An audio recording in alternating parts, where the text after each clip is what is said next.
En este vamos a hacer una serie de cuatro más como mensajes que enseñanzas, aunque bueno, son de las dos. Es mensaje y enseñanza, pero sobre el libro de Daniel. Yo quiero primeramente aclarar que la idea de estos mensajes y algo del contenido de ellos, no todo, pero sí algo del contenido, lo recibí por escuchar a un profesor de matemáticas llamado Dr. John Lennox. Él es un matemático en la Universidad de Oxford en Inglaterra. Él fue compañero con Stephen Hawking, de hecho trabajó con Hawking en algunas cosas, y es un matemático de renombre en el mundo y científico. Aparte de eso, él es un cristiano muy devoto, un cristiano muy fanático. Y él habla mucho de la fe, mucho de Jesucristo, y es un defensor del cristianismo. De hecho, él ha debatido con Richard Dawkins y muchos otros ateos, y él predica y enseña en iglesias. Entonces, es un cristiano muy fiel y, en mi opinión, muy de ser admirado como cristiano, y aparte es un matemático del más alto calibre. Y él dice que esta serie que él hace muy similar a de donde yo saqué estas ideas o algunas de estas ideas, él sacó algunas de sus ideas de otro profesor de él en Oxford, creo que era Oxford, que era su profesor, que también era un cristiano, y que él fue el que le enseñó esto por primera vez a él, y él lo tomó y ahora él lo enseña. Yo lo escuché de él, partes de esto no he todavía escuchado toda la serie que él hace, pero sí escuché parte y su explicación, y me conmovió mucho las ideas que él da aquí. Y entonces yo nomás quiero ser claro de dónde salen muchas de estas ideas y la idea en general, dónde lo saqué. Entonces, ya aclarando esto, vamos a considerar esto y voy a empezar a leer en Daniel capítulo 1, y vamos a leer el capítulo 1 de Daniel. En el reino tercero del reinado de Joacim, rey de Judá, vino Nabucodonosor, rey de Babilonia, a Jerusalén y cercóla.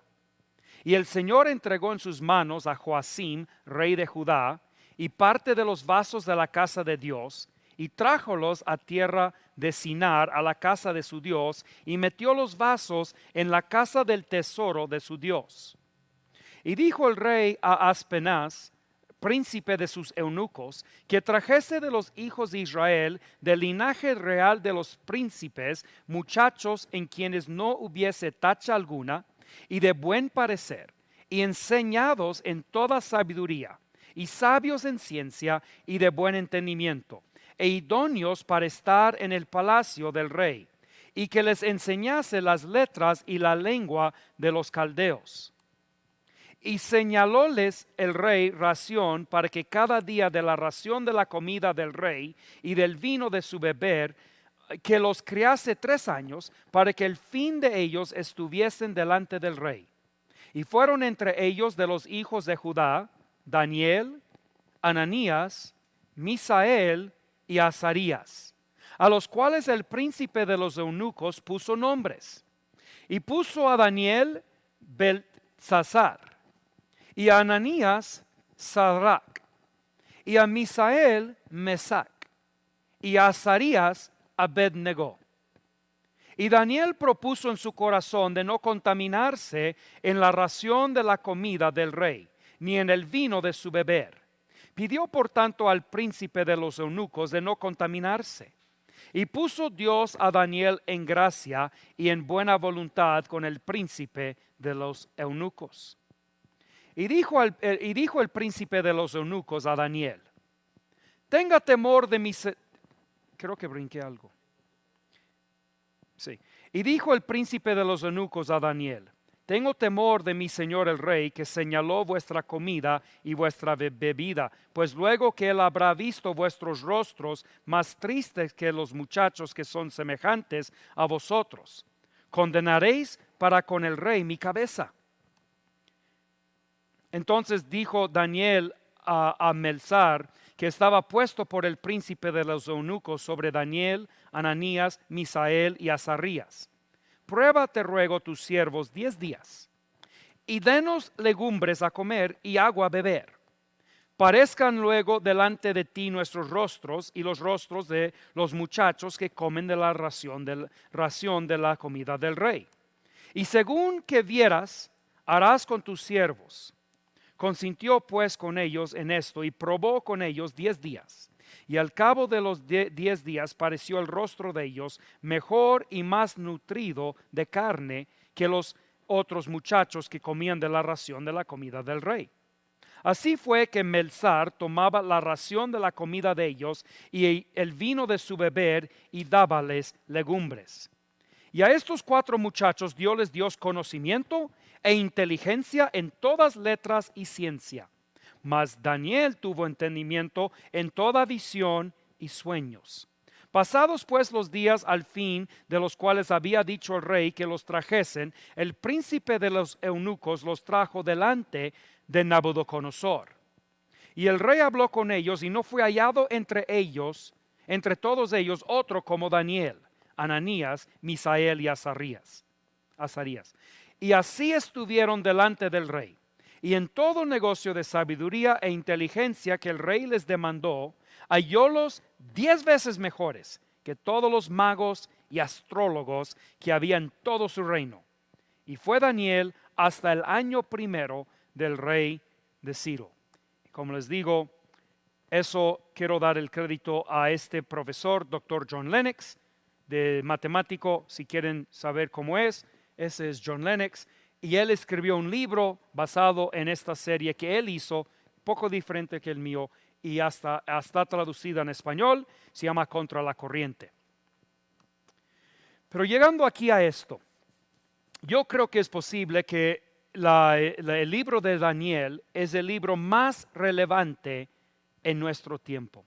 Y yo estoy hablando del tiempo de la modernidad, el 2020, cuando estamos ahorita. Si tuviéramos que pensar todo en su totalidad, ya considerando que el cristianismo se ha cimentado en todo el mundo y es un poder mundial y todo eso, y que las doctrinas de la gracia, las doctrinas de la ley y la gracia y todo eso ya de veras son conocidas, aparte de algunos pobres locos que no entienden, pero aparte de ellos bien conocido.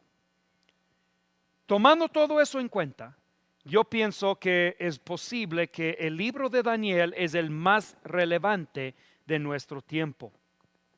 Y quiero tratar de explicar por qué, cuál es esa relevancia para ti y especialmente para tus hijos. Vamos a considerar un poco del libro de Daniel. El libro de Daniel fue escrito como 600 años antes de Jesucristo. Fue escrito 400 años después que vivió el rey David, para que lo ubiques. Entonces, como 400 años después del rey David, 600 años antes de Jesucristo, y 100 años después que Isaías profetizó que Babilonia iba a castigar a Israel. Isaías dio una profecía por causa del pecado del rey Ezequías, que Dios iba a traer a Babilonia para castigar a Israel. Y Daniel fue escrito 100 años después de esa profecía de Isaías, que se cumplió. Para que ustedes puedan ubicarlo en un contexto más común para ustedes, yo les preparé estos aquí. Entonces, imagina que la Carta Magna, que inició el movimiento de la democracia, corresponde a Moisés, que sería más o menos 1400 antes de Cristo. Entonces, 1400 años antes de Cristo es cuando Moisés vivió, y vamos a ubicar la vida de Moisés con la Magna Carta, o la Carta Magna, disculpa. ¿sí? Entonces, si eso es nuestro línea de tiempo, podríamos decir que el rey David, que es del año 100, digo 1000 años antes de Cristo, correspondiera a Miguel Hidalgo, ¿sí? Y yo tengo cariño a Miguel Hidalgo porque yo fui protagonista en la escuela, en la primaria. Cuando yo llegué a San Luis Potosí, no había güeros ahí, todos eran negros como el negro aquí. Y cuando me vieron a mí, yo era como el sueño de la maestra, porque ahora por fin iban a tener a un Miguel Hidalgo güero. Y me pusieron ahí algodón con una media con algodón. Y la única cosa que mis papás dijeron es que yo debía llevar antorcha. Ahora, yo apenas había llegado a México, yo ni sabía español, ni entendía nada. Pero la maestra me quitó la antorcha justo antes de que yo iba a salir dirigiendo el ejército de los niños y me dio un palo. Y yo no sabía nada, entonces yo salí con mi palo ahí en alto. Yo no sabía que era guadalupana, ni qué significaba eso. Por eso yo digo que las imágenes no son idolatría. De otra manera yo sería idólatra. Pero digamos que sí, pero me hicieron voltearla así para que no saliera en la imagen. Entonces no hay evidencia de nada de eso. Y si me llevan ante el corte, yo voy a negar que esto ha sucedido. Entonces podemos decir que la Carta Magna es Moisés. Miguel Hidalgo correspondiera en proporción de tiempo a Miguel Hidalgo. Y Ezequías correspondiera en proporción de tiempo a Lázaro Cárdenas. Entonces eso es más o menos la proporción. Ezequías es el rey que pecó, donde Dios dijo, vas a ser entregado a Babilonia. Fue Ezequías que hizo ese pecado, Isaías dio la profecía. Eso correspondiera en tu línea de tiempo con Lázaro Cárdenas. Entonces Joacim, que es el rey que fue capturado, correspondiera entonces a Peña Nieto.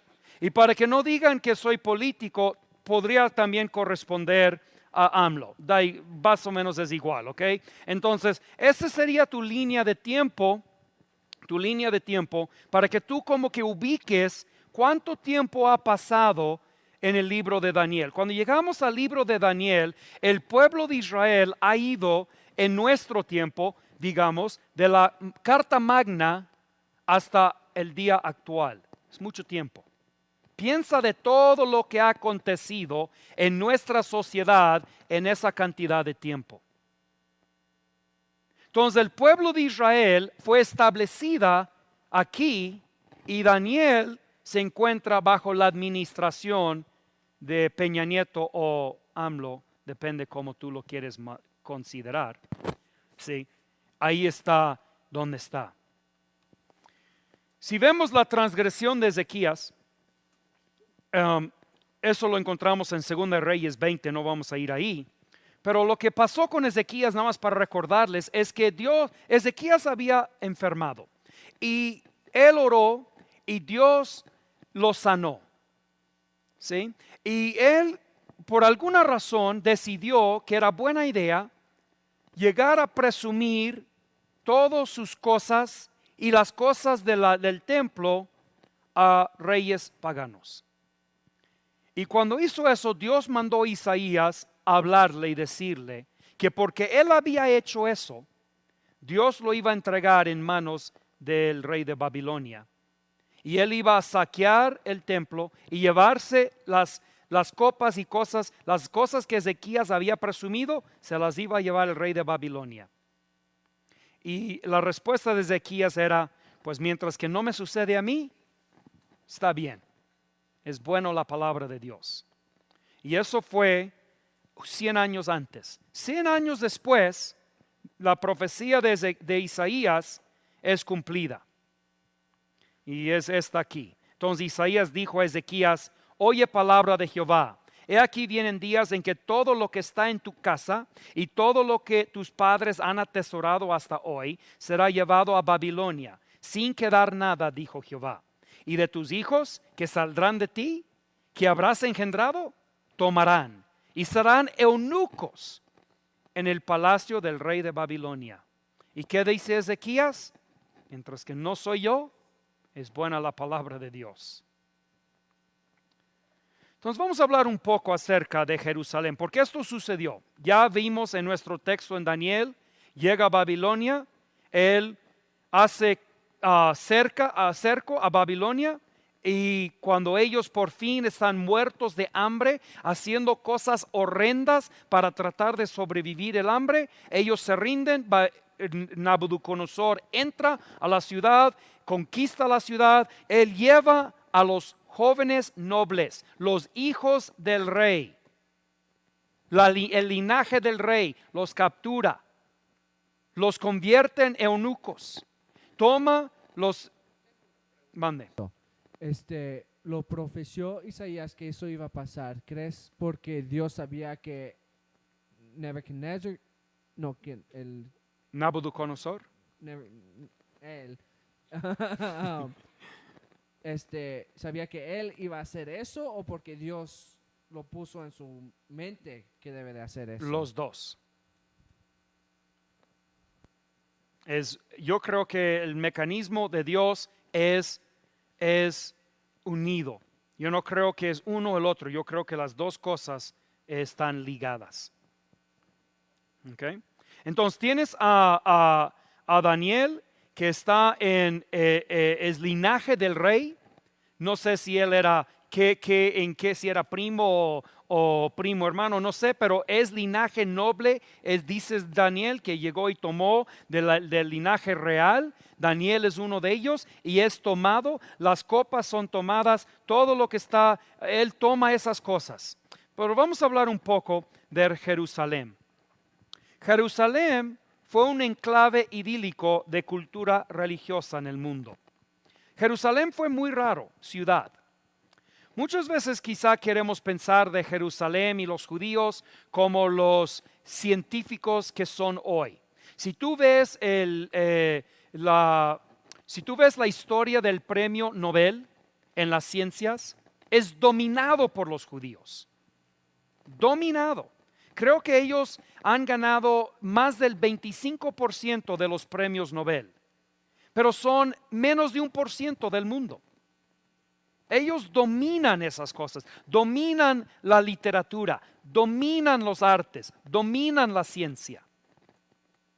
Pensamos nosotros que Israel siempre fue así, pero no fueron así siempre. Jerusalén no era un centro de ciencia, no era un centro de arte, no era un centro de esa. Jerusalén fue el centro de religión. Todos los que estaban en Jerusalén, su ocupación era el templo. El templo estaba en mero medio. No había una universidad en medio de la ciudad. No había una escuela en medio de la ciudad o un museo. Había el templo y todo Jerusalén era relacionado, enfocado, absorbido por el culto religioso. En ese templo, día y noche eran sacrificios. Era un continuo matanza de animales, sacrificando sacrificios religiosos.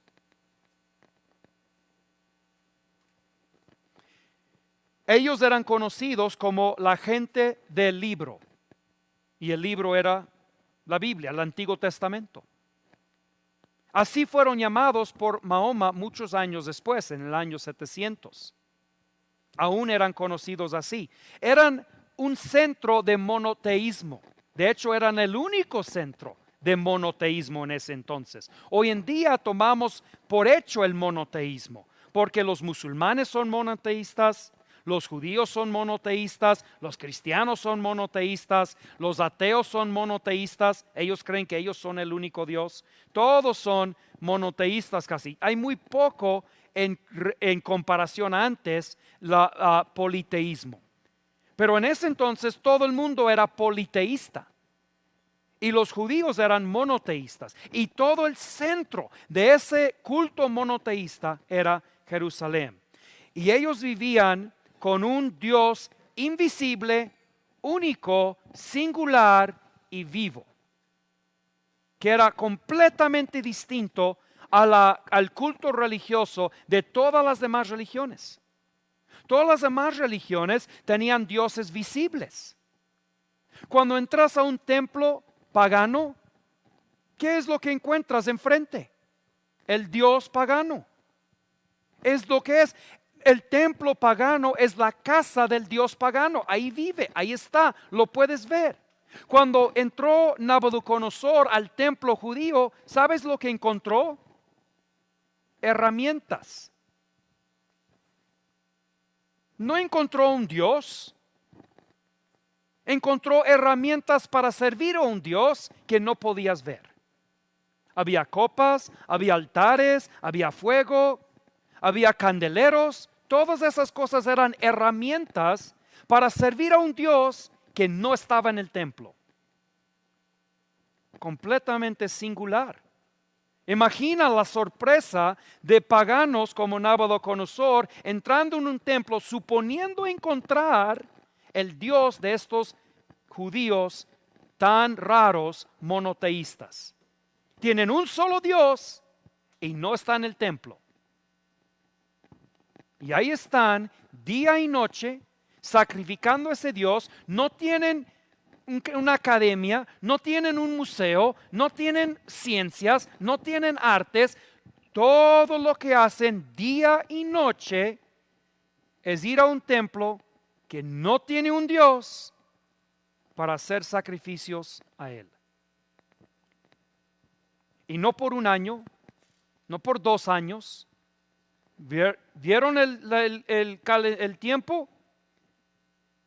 Desde lo que correspondiera a la Carta Magna hasta el día actual, sería el día de Daniel, sirviendo día y noche, generación tras generación, tras generación, tras generación, sin ningún cambio mínimo en lo que están haciendo cada día. Eso era Jerusalén. Escondido en las alturas al lado del mar Mediterráneo, está este pequeño pueblo de Jerusalén con este culto completamente raro. No solo eso, pero tenían ellos un sentido de la santidad de la vida humana. Practicaban sacrificio animal precisamente por su fe o por su convicción en que la vida humana es santa. Y los animales eran sustitutos. Todos los demás, cuando querían ofrecer un sacrificio realmente valioso, sacrificaban a un humano.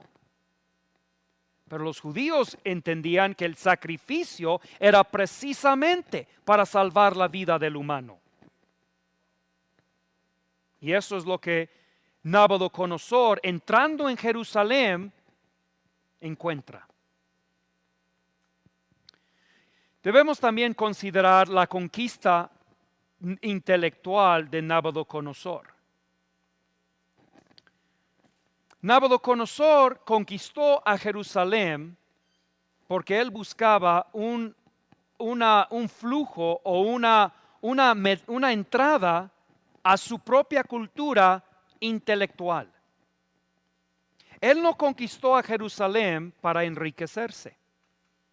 Él ni estaba muy interesado en esas copas que se llevó, las dejó en un museo.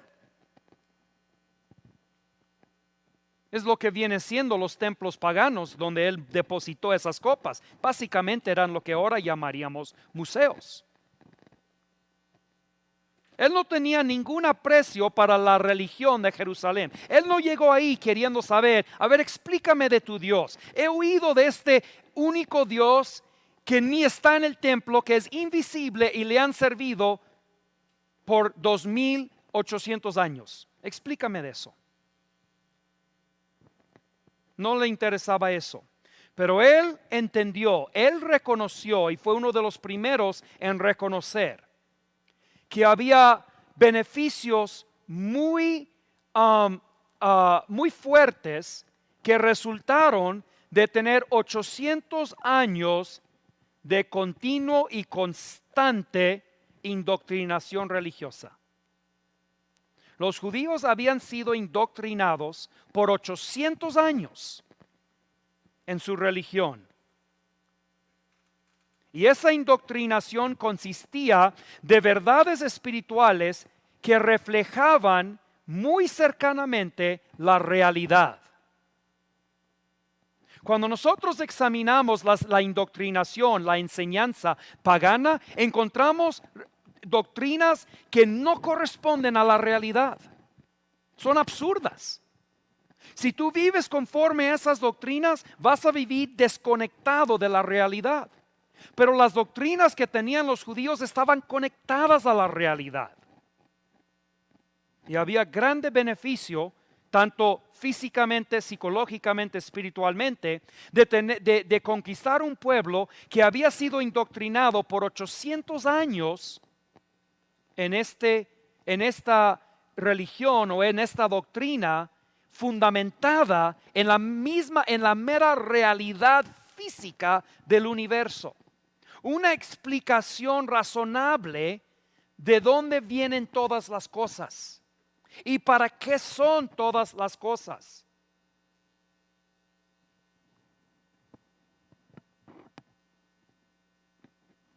Nabucodonosor parece que tenía el deseo de apropiar para sí mismo esos beneficios, aunque no estaba interesado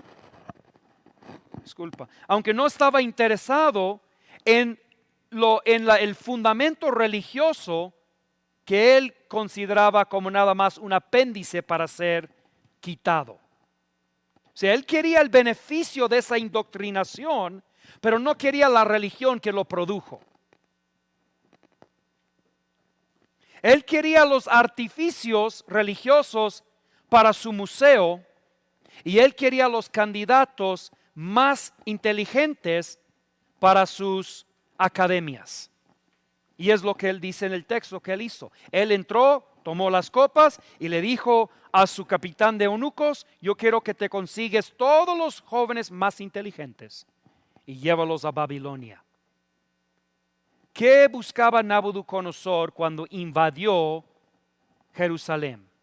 Estaba buscando candidatos para hacer una entrada intelectual en su propia civilización. Debemos también considerar la cultura naturalística de Babilonia. A pesar de que en Babilonia tenían miles de dioses, en realidad Babilonia era una sociedad secular con una cultura naturalística. Babilonia en realidad no era religioso, aunque tenían miles de dioses. Porque sus dioses representaban fuerzas fundamentales de la naturaleza. Sus dioses eran fuego, el aire, el cielo, el sexo. Esos eran sus dioses. Sí tenían dioses, pero esos no eran dioses religiosos, eran dioses naturalísticos. Toda su sociedad era naturalista, era tangible, era presente.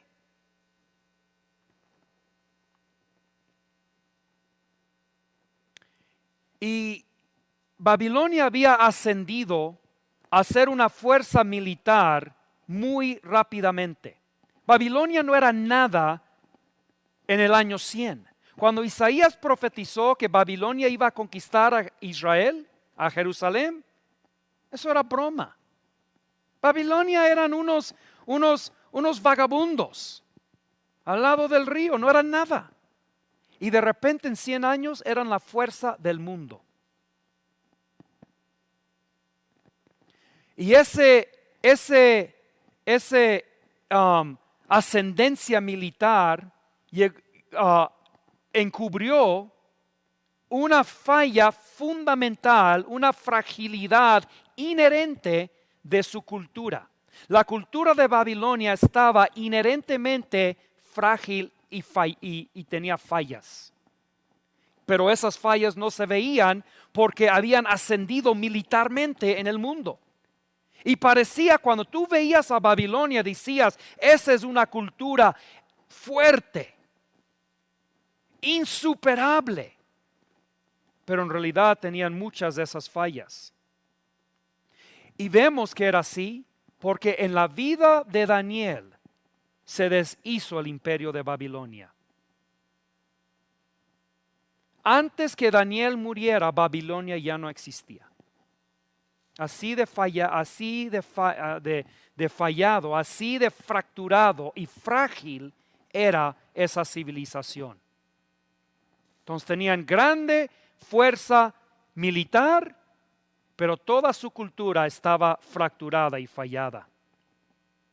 Y vemos ahí que Daniel llegó a ser testigo del fraude de su fe y de la debilidad de sus entendimientos que ellos tenían. Que su religión no estaba conectada a la realidad, aunque era naturalística. Considerando todo esto, quiero que consideres lo que todo esto implica y la relevancia que tiene para ti.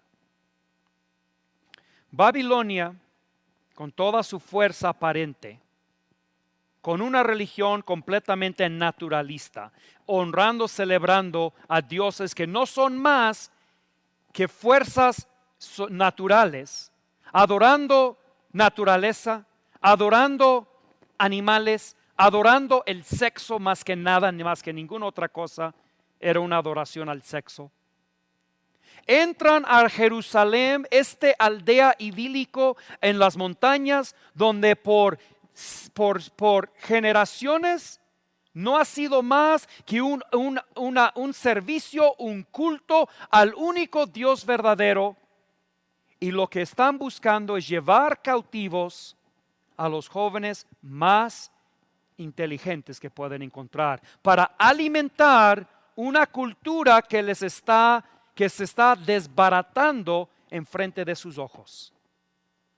Y los llevan a Babilonia. Y Daniel, que toda su vida, imagina Daniel, toda su vida Daniel vivía en aldea idílico, perfecto, donde se levantaba en la mañana al olor de los sacrificios del templo, donde entraba a su escuela. ¿Y qué enseñaban en la escuela? Solamente las escrituras. Todos los que le rodeaban creían lo mismo. Todos iban al mismo templo, todos sus amigos servían al mismo Dios. No había disensión en el pueblo, no había variedad de opinión ahí. No tenía que lidiar con ninguna de esas tentaciones. No tenía que lidiar con argumentos de ningún tipo. Y de un día a otro, Babilonia llega a Jerusalén como una ola enorme del mar y barre todo. Y la vida de Daniel cambia en un instante. Y ahora se encuentra en camino a Babilonia. Babilonia la grande. El poder del mundo, el poder militar del mundo. Daniel joven, quizá 13, 14 años de edad. Todo ha cambiado.